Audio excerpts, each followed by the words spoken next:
ইয়া রাব্বুল আলামিন আল্লাহ আমরা কতগুলো নাকান্দানালা এই শুক্রবার দিনকে অতিবাহিত করে আল্লাহ আল্লাহ ঈশার নামাজ সালাতুল তারাবি আদায় করলাম, এরই পরে তোমার এক মরহুম বান্দা মোহাম্মদ আবুল কালাম সাহেবের সালাতুল জানাজা আদায় করলাম।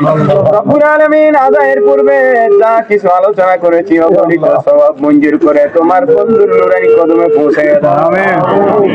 আল্লাহ তামাম বিশ্ব জগতে সকল দিনদার ইমানদারের কবরে পৌঁছে দাও। আমিন। আল্লাহ সকলের কবরকে জান্নাতের টুকরা বানাইয়া দাও। আমিন। বিশেষ করে মরহুম মাগফুর আবুল কালাম সাহেবের হীন হায়াতের সমস্ত গুনাহ তুমি মাফ করে দাও। আমিন।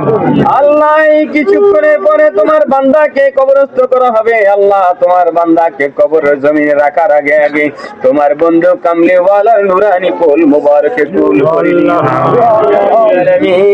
আমিন। আল্লাহ মাহে রমজানের খাতিরে কবর আযাব বন্ধ রয়েছে আল্লাহ।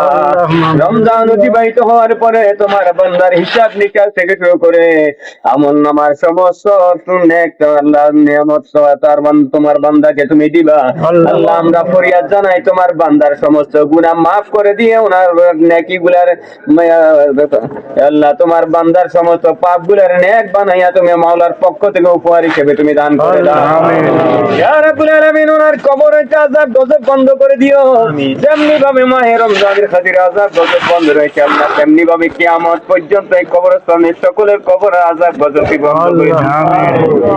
আল্লাহ ওনার ছেলে মেয়ে আত্মীয় স্বজন ভাই বেরাদার যারা রয়েছে সবাইকে তোমার রহমতের কোলে কবুল করে নিও। আমিন। আল্লাহ সবাইকে নেক আমলের জিন্দেগি যাপন করার তৌফিক দিও। আমিন। শোকাহত পরিবারকে মাওলা ধারণ করার তৌফিক দিও। আমিন। এই শক্তিকে শক্তিতে পরিণত করে সবাইকে পুরান সুন্নাহ মতো চলার তৌফিক দিও। আমিন। রব্বানা তাকাব্বাল মিন্না বিহাক্কি লা ইলাহা ইল্লাল্লাহ মুহাম্মাদুর রাসূলুল্লাহ।